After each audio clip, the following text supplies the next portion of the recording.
Is this the division for the Cardinals to win? With the Reds trading off all their good players, this is becoming a two-horse race. How can the Cardinals take advantage? We're also talking about pitching and more about the DH position today on today's episode of Locked On Cardinals. You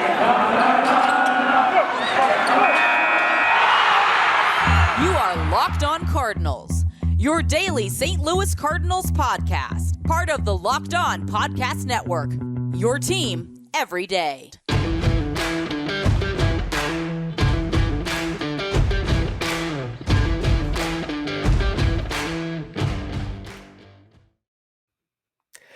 Hello and welcome to Locked On Cardinals for Tuesday, March the 15th of 2022. I am Lucas Smith, host of the show. Thank you for making Locked On Cardinals your first listen of the day. Getting out a little bit later today because of a late night and some early morning classes, but nevertheless, thanks for tuning in today, making Locked On Cardinals a part of your podcast listening day. Still no move. You know, the reports have been pretty steady. Nothing real new to report in terms of the Cardinals' offseason moves. We could see a move today, could not. It sounds obvious to state, but we did see some moves within the division.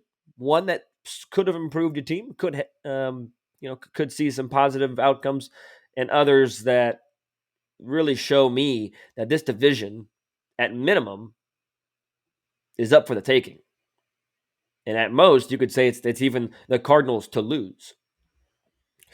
So we'll talk about that today. We're also going to talk about the pitching and, like I said, a little bit more of the DH spots today. So wherever you're listening or watching, thanks for tuning in today. Follow me on Twitter at LJFastball, which is right there if you're watching on YouTube. You can also follow the show on Twitter and Instagram at LO_Cardinals. Email the show anytime at lockedoncards@gmail.com. So the Reds made a move yesterday. Traded away not only Jesse Winker, but also Eugenio Suarez. They got a decent package in return. You know, listen to Jeff Carr of Locked On Reds to get his reaction to it, or Lindsey Crosby of Locked On MLB Prospects to get his take on the prospects. He's got a lot of prospects to talk about these last couple of days. But the point stands that the Reds got a whole lot worse yesterday. No matter what you want to talk about their prospects, who they got back, Reds got a lot worse. And not only that, these two players in particular have killed the Cardinals. One main one. Jeff Jones tweeting out, Jesse Winker is a career .351, .423, 600 hitter against the Cardinals. That's his slash line. Eugenio Suarez, .252, .322, .480. That is pretty impressive. And that's impressive that they got out of the division. Two Cardinal killers. At minimum, one Cardinal killer out of the division the Cardinals don't have to worry about. The Reds traded Sonny Gray as well over the weekend. I would be willing to bet that Luis Castillo is next. Joey Votto is probably going to be the only name that we recognize on there. They also lost Wade Miley. They also lost Tucker Barnhart in a trade with the Detroit Tigers. Wade Miley now pitching with the Chicago Cubs. So whenever I was doing those division rankings, the Reds were either 3 or 4 in most of the categories. Well, now they're a 4 or 5 because their offense got a lot worse, and their pitching staff, even though they've kept Luis Castillo so far, has also gotten a lot worse. So it begs the question, is this the Cardinals' division to lose? As it stands right now, I would still argue they're the favorites, even with the Milwaukee Brewers edition of Andrew McCutchen. And by the way, side note, it's going to be so weird to see him in a Milwaukee Brewer uniform. It was weird enough seeing him in a Giants and Phillies uniforms, let alone another uniform within the National League Central. I still picture him as a Pirate. So that adds a little bit of an outfield bat to the Brewers lineup, depending on, if he's able to rejuvenate his career a little bit, find a little youth in Milwaukee. But even with that move, this Cardinal team is an exciting one. And I would argue that this is the Cardinals' division to lose, or at bare minimum, the door is wide open. Now, all of that said is still true, and this is assuming the Cubs don't make any moves, because they've been linked to a couple different guys. A couple minimal reports of a Freeman addition going over there. A lot of reports of them being highly in on Carlos Correa, even though they got Andrelton Simmons last week. So if they get Correa, that changes things, obviously, right? But nevertheless, as it stands right now, the Cardinals are the favorite in this division, in my opinion. And I'm not going to say it's going to be easy or be a cakewalk or anything of that nature, but I do think that with the moves that the Reds have made, this should only encourage the Cardinals to be more aggressive. Period. Because you've got the Reds that are selling. You could argue they're tanking for sure. You got the Pirates that aren't doing anything. They still might sell their best player in Brian Reynolds, or one of their best player in Brian Reynolds. But nevertheless, you've got the Reds that are selling, the Pirates that are tanking. They're not going to win very many games. You got the Cubs that are a borderline team that might be a thorn in the side.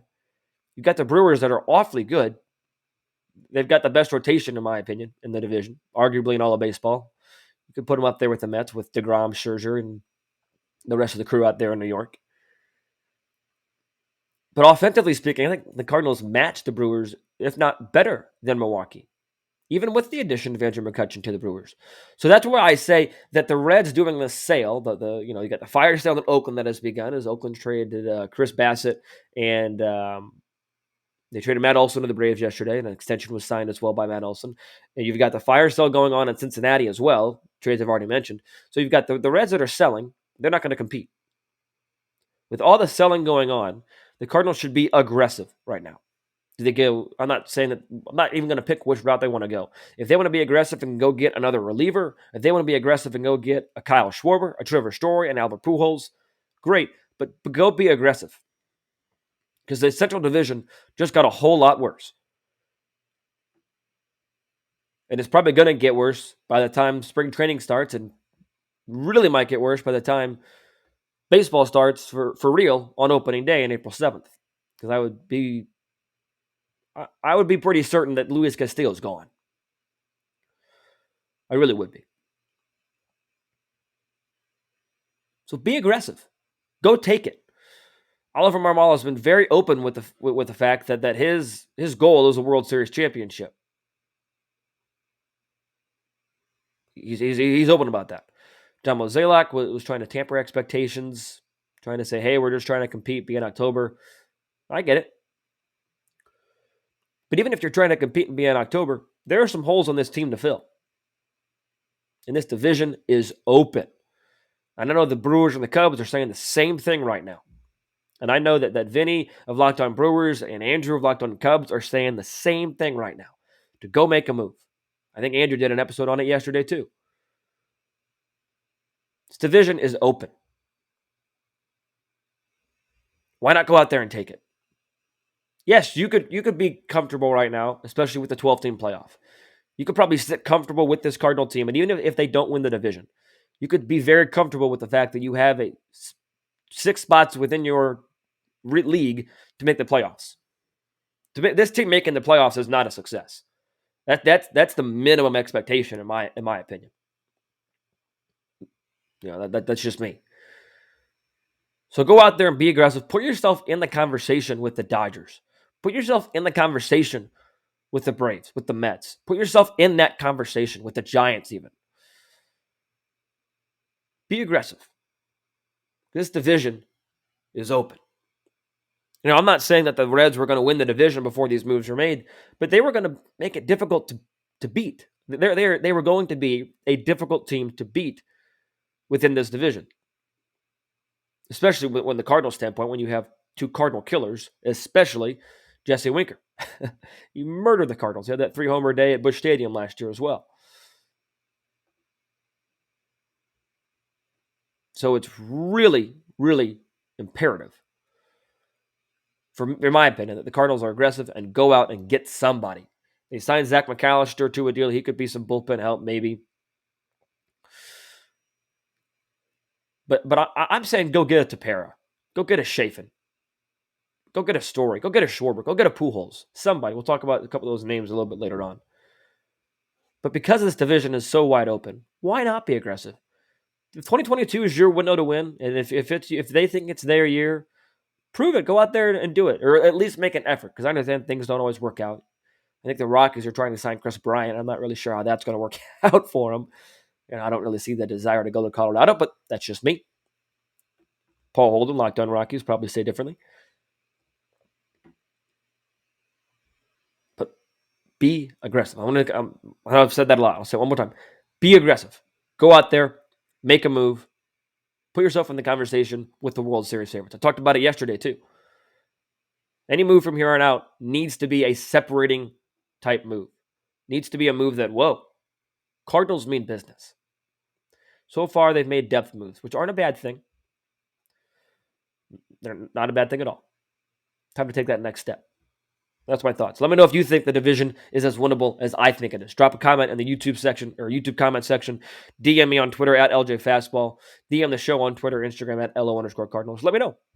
If you think I'm crazy and think, whoa, the Brewers have this locked up, or hey, the Cubs are better than you think they are, that's probably only the two answers that I would take and have a conversation. But let me know what you think.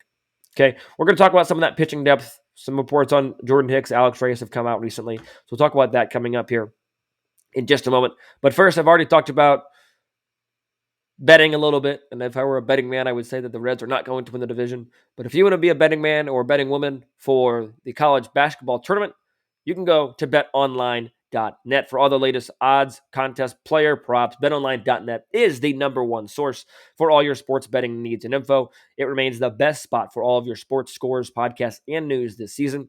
And it's not just basketball. BetOnline is your continued source for all of your sporting wagering information needs, including live betting and your favorite Vegas casino games. Head to that website today. Use your mobile device to learn more about the trends and action. BetOnline is where the game starts. Jordan Hicks and Alex Reyes were once prospects for the St. Louis Cardinals. If you want to hear more about prospects, head over to Locked On MLB Prospects with host Lindsey Crosby, going deep on the MLB stars of tomorrow. Free and available wherever you get your podcasts, just like the Locked On Cardinals podcast. Free and available wherever you want to find it, any podcasting platform, as well as on YouTube. Mention Jordan Hicks, mention Alex Reyes. Two guys that want to be stretched out, but according to John Denton a little bit earlier on this afternoon, he said, quote, hashtag STL Cards right-handed pitcher Jordan Hicks revealed he had a second minor tear in the ligament of his pitching elbow last year, but the injury healed quickly. He said he hit 100 miles an hour a couple times in the Arizona Fall League. He thinks his optimal pitch effort might be 96 to 98 miles per hour. That's great. I don't think he's going to be a guy that's going to hit 101, 102, 103 consistently day in and day out like he used to be. Not saying that he's old, but I'm just saying that we've seen that not being able to hold up, right? John Denton of MLB.com also reporting that Alex Reyes went an MRI today and is still waiting for the report about his right shoulder. He said the pain has lingered from last season. Katie Wu reporting that it was because he says that he was overwhelmed. She asked him if he felt that he was, or not overwhelmed, overused. Asked if he felt that he was overused last season. He said for sure. And again, some of that was, you could argue, was the product of Mike Schilt and how he uses bullpen. Some of that you could argue, and I would argue, that you had to go to those three guys at that point in time because you didn't have anybody else you could trust in that bullpen early on or midway through the season. And your starters weren't getting it done either. So it's very unfortunate that Reyes is feeling that way. Don't get me wrong. I'm not trying to say, yeah, whatever, he's fine. No, but there's only so much you can blame for the overuse part of that is what I'm trying to say. But those two guys that have expressed interest, Alex Reyes and Jordan Hicks, have both expressed interest in how they want to be stretched out as a starter. John Mozeliak was saying that that might be a little difficult to do with the shortened spring training and things of that nature. I would love to still see them in the bullpen. Jordan Hicks especially, I think I just said especially back-to-back times. Anyways, because he is going to be able to hit 90, if he's able to hit 96, 98 miles an hour consistently, like if he's able to just sit there, stay healthy, pop that thing in there with some sink, drop off that slider when he needs to, I think that's great. I think that would be a needed commodity in that bullpen. Because let's look at, when you look at the bullpen, you got some guys that can pitch. Don't get me wrong. TJ McFarland turned out well last year. Giovanni Gallegos is solid. Henderson Cabrera, even Ryan Helsley. But only a handful of those guys are flamethrowers like Jordan Hicks. And yeah, flamethrowers come diamond, they're all over the place these days. But I think having somebody like that in your bullpen that can just come in, get 98 with some sink, drop off a slider when he needs to, I think that would be much needed in the bullpen. If he wants to be stretched out as a starter, that would provide depth for the rotation. Don't get me wrong. But at the same time, I just think those two guys would be better fit, or at minimum, I think that Jordan Hicks would be better fit in the bullpen. I could see an argument for Alex Reyes in the rotation. This is all assuming he's healthy. And Alex Reyes was one of those guys that it's unfortunate to see him unhealthy again.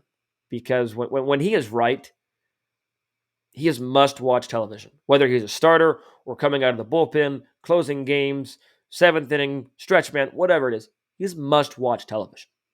Remember his debut against the Reds more than a couple years ago at this point, throwing 100, dropping off a wicked curveball. Remember his last start of that 2000 and I want to say 16 or 17 season. I'll look it up right now, where he pitched just that phenomenal game against the San Francisco Giants as a starter, and we were really, excited for him to come in and see what he could do as a St. Louis Cardinal. But ever since then, it's just been injury after injury. It was 2016. People forget it. In 2016, just 5 games, I get it.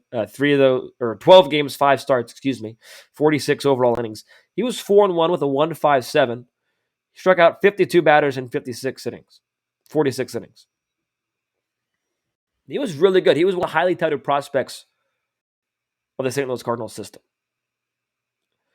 And it's unfortunate to see him hurt so much because he could really be a difference maker in the rotation or in the bullpen.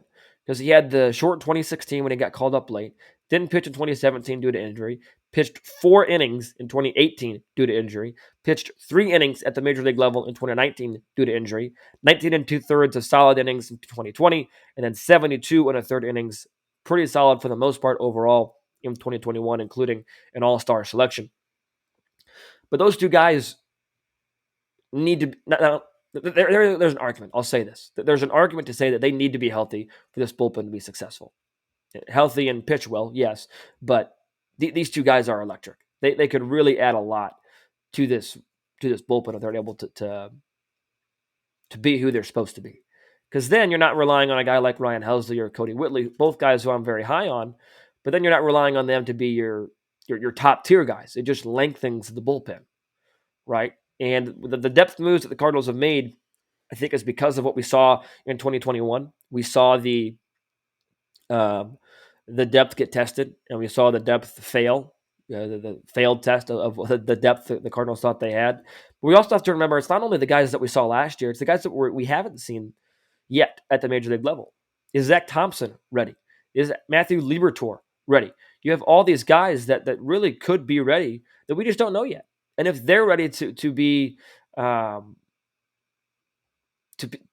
whether it's the starting position or in the bullpen, that's huge. And I think people are really, really excited to see Matthew Liberatore, somebody that has just been,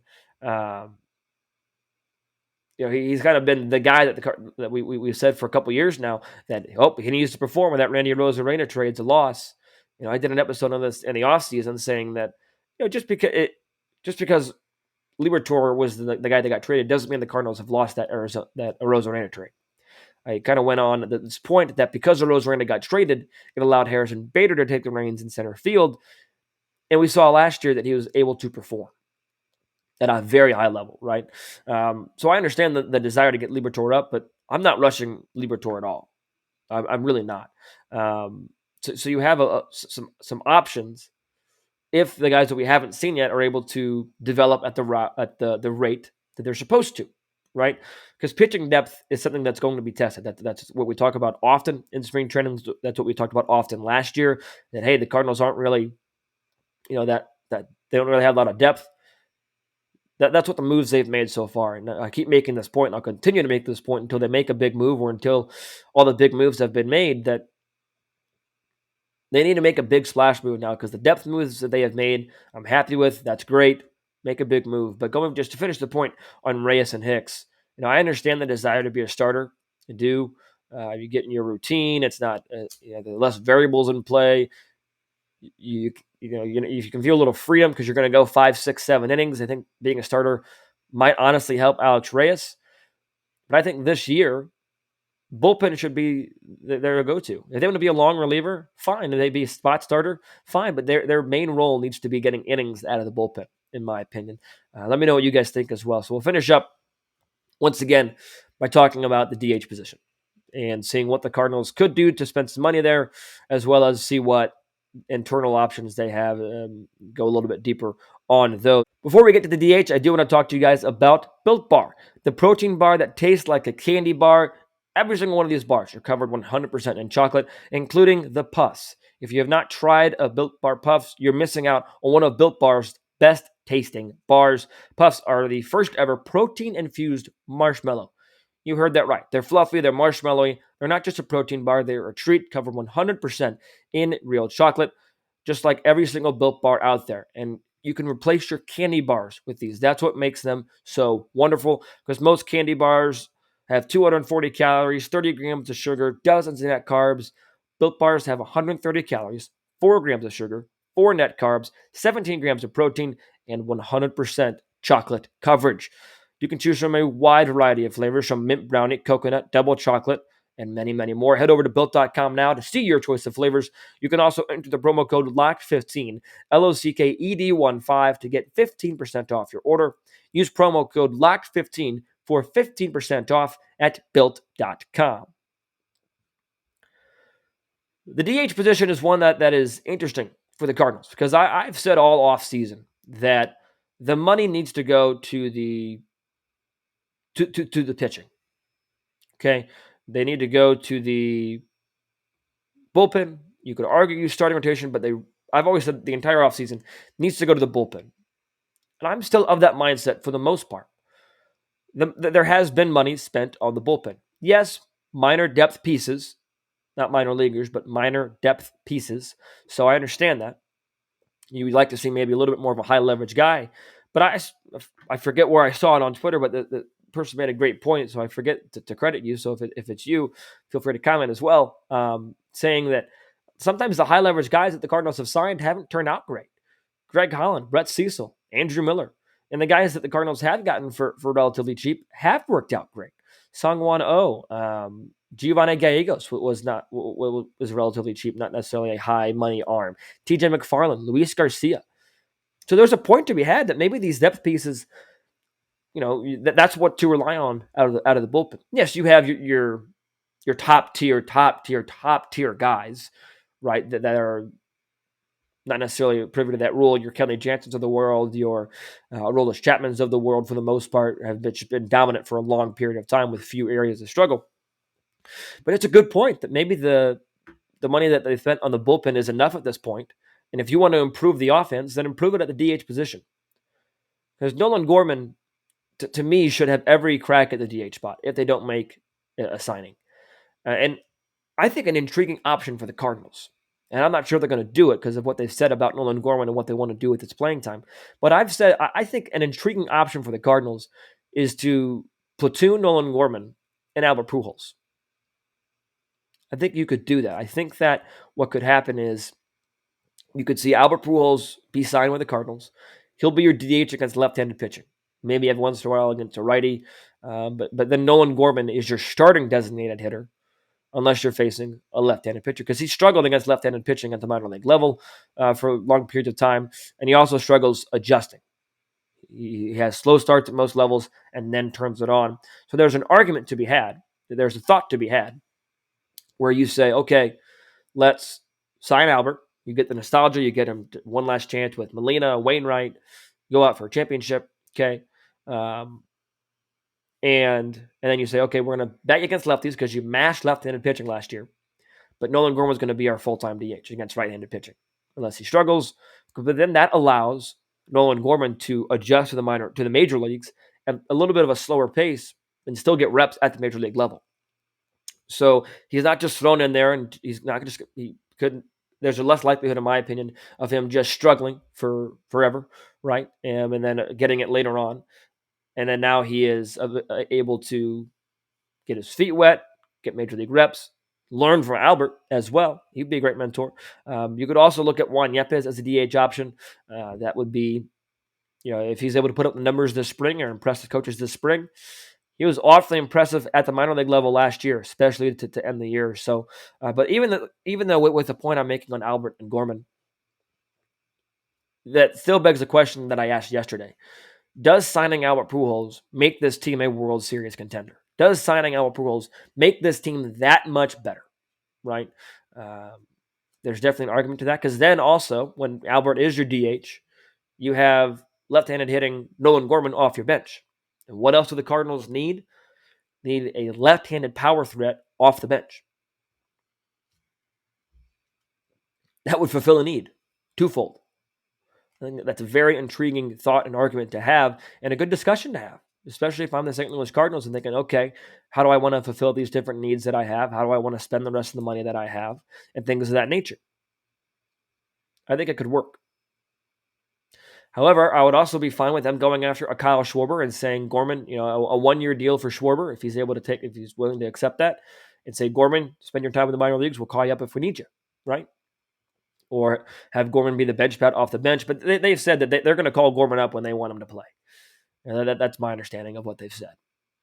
So there is also that to keep in mind, that might not be what happens just based on what they've said, but it'll be fascinating to see what they do at the DH position. Or if a Trevor Story is signed, if maybe Paul DeYoung becomes your DH, because you still want his bat in the lineup if he's that impressive offensively speaking.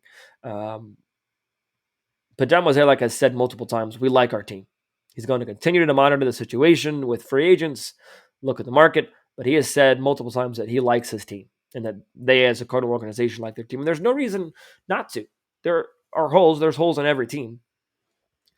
But there are a lot of things to like about this Cardinal team. A lot of things to like. So I'll go over my expectations tomorrow, pending any big Cardinal news. I want to go over my expectations for Nolan Arenado and Paul Goldschmidt, because those are two guys that have hit some home runs in live batting practice already this spring and have impressed. I know John Denton said something about Nolan Arenado scoring up the baseball more often. So I want to talk about my expectations for those two tomorrow on Wednesday's show of Locked On Cardinals. So be sure to tune back in for that.